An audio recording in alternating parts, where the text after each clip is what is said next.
ما ته اکثر وایسونه او اکثر میسجونه چې راځي د وهم او د غبرهټ ټولي مسلې دادي وهم د غبرهټ د یره د زړه دړکن سیوا کیږي او په ځای نشم کې نسته غم خاده کې نشم شرکت نشم کولای دا مسلې ټول تقریبا 80% ماته چې راځي نو وایسونه او میسجونه دی باره کې راځي نو دا مسلې ما بار بار په دې باندې ویډیوګانې کړې دي خو تاسو د تسلی لپاره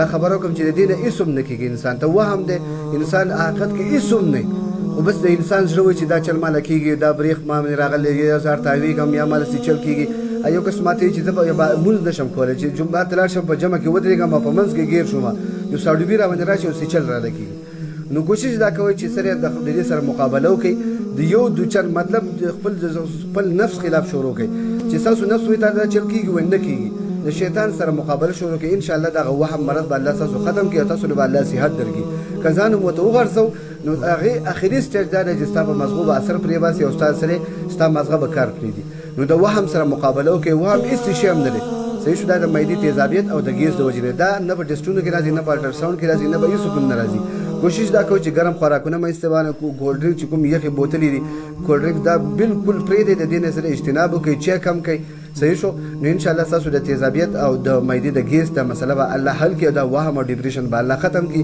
ورسره دا وظیفه کوئ الا بذکر الله تطمئن القلوب الا بذکر الله تطمئن القلوب هر فرض مانځه به سل بیري او یو ټیم خاص کې مسبخین یا د سهار ټیم کې یو صلیخ پیری وای په دې باندې اوبه دموي او اغاز کوي نو ان شاء الله دا ډپریشن مسله الله تاسو حل کوي او الله به تاسو له صحت درکړي اکثر کسان ما دا وایي چې دا مسلې دي موږ سچل کیږي موږ عاملانو ته ویلو خو چې دا سیر او جادو دي نو اس قسمه دا نه سیر دي نه جادو دي نه عاملانو لزی او نه عامل په دې باره کې دا علامه به تاسو هي نو په دې سره مقابله شروع کړئ او ان شاء الله الله به تاسو له صحت درکړي او دا وظایف خپل کړئ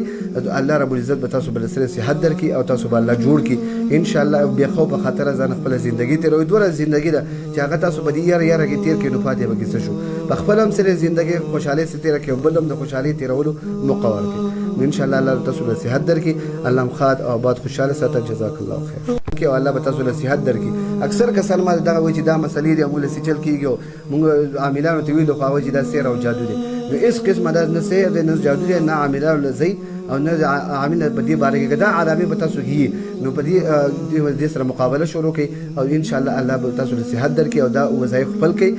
الله رب العزت به تاسو بل سره صحت درکړي او تاسو به الله جوړ کړي ان شاء الله بیا خو په خاطر ځان خپل ژوندۍ تیروي دوره ژوندۍ ده چې هغه تاسو به یاره کې تیر کې نو فاتحه به کیسه شو په خپل هم سره ژوندۍ خوشاله سره تیر کې بل هم د خوشحالي تیرولو مقور کړي ان شاء الله الله تاسو له صحت درکړي الله خاد او آباد خوشاله ساته جزاک الله خیر